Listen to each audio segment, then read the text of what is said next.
Good golly, Batman, we're at it again with another Spongebob review. You know the drill. This one, of course, been famously awaited. Uh, Ripped Pants, kind of a a generational, defining episode of SpongeBob. And watching it back, I think that's still true. I mean, it's held up as, one of the more heavily remembered episodes, I would probably say. At least the song is. The Rip My Pants song from that episode is probably the best. Maybe the best. I don't know. I mean, there's some pretty good songs like Gary, Where Are You, and stuff like that. But it's up there easily for the song. But looking back at it now, after 10, 15 years, however long it's been since the last time I've seen it, still it's really great. I think it, you know, even watching it back, SpongeBob in this episode is annoying, but the characters in the show understand that it's annoying, and it kind of plays off that. And I think it's kind of the start of, the association with SpongeBob and annoyance. It kind of starts in this episode because he's using this gag of ripping his pants as this fuel to get attention from the people of Goo Lagoon, and people eventually get sick of it, and they're so it kills the first time, gets a big laugh the second time, and then it rocks the third time, and then when he pretends to drown, he the joke doesn't work as well because it scared the people there. It scared Sandy. So what does SpongeBob do? He learns to write a song and be sorry and be true to himself. I'll have to have these on, but I think the audio will still be fine. I think the audio's on here, so or the mic, I think is connected to this, so it probably sounds better now. Uh, but to give it a rating, I mean, I think it's probably the best one so far. I'm not sure if it's an 8. If it's an 8, it's a low 8. But I think I gave it a 7, 8 for one of them. So I think I could give it an 8, maybe an 8.1, 8 flat maybe. I'll go 8 flat. So 8.0. Uh, I thought the song was longer. I think they only sang like the main chorus one time, and I guess I was thinking they sung it twice for some reason. But other than that, I forgot that how he ripped his pants was that he was weightlifting at the start because Larry the Lobster introduction episode for Larry the Lobster as well. So that's probably plays more into the getting a higher score, but uh, love Larry the Lobster. It's a king. And what else happened in the episode? Sandy. There was no Patrick. I think that's a major drawback from the episode. That's probably why I'll give it no 8.1. There's no Patrick, no Squidward. Though you did have SpongeBob impersonating Squidward, which I think he's not quite as annoying and he's not quite as stupid yet. He's kind of hasn't fulfilled. He the writers haven't dragged him into that role defining character is not being very smart and not being very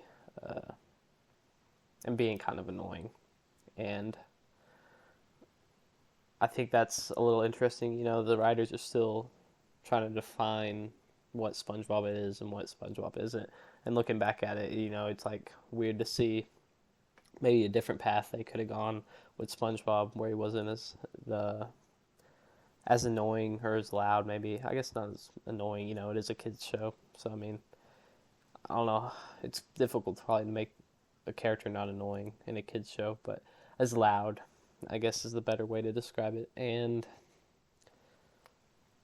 because it's really not as loud, it's it's weird. Like when you think of later episodes in the show, SpongeBob and Patrick, they're very loud and very, chaotic, and the ones in this like time frame, they're very, you know, sound effect oriented rather than SpongeBob just screaming or something.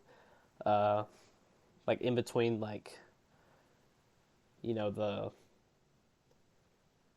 the trials or tribulations or whatever you want to call them, they'll have the music playing rather than the just someone screaming. And I think they've kind of moved away from the you know sound effects and the little doo doo doo doos and I don't little jingles that they used to use back in the day, back in '99, 2000.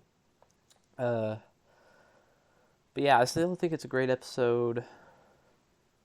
I guess the moral of the story on this one was to be true to yourself, and not care that you can't lift a lot of weight like Larry the Lobster. And maybe that's something this generation should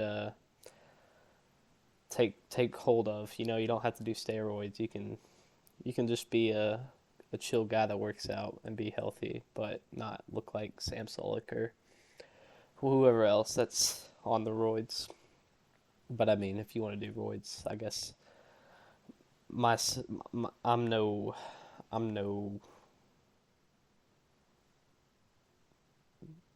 authority figure and whether or not you can do steroids, but be true to yourself. That's what SpongeBob says. That's what he wrote a song, and millions of people from Bikini Bottom came, and they had a SpongeBob blimp. Someone give me that SpongeBob blimp, uh, made out of sand. But yeah, not a great review. Probably, I think I've lost my rhythm here a little bit. It's been a while, but I watched it, and it's pretty good. Uh, I'm it's hard to believe like how well animation can hold up. Like I still think it's very well animated. Like it's not visually like uh different. Like it's different. It's different, but it's like not visually worse.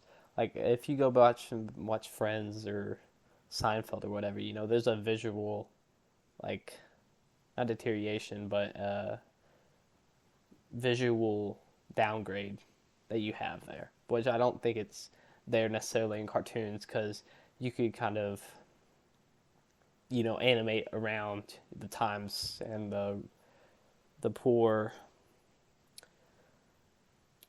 the poor technology that you had to deal with, whereas in like sitcoms and reality shows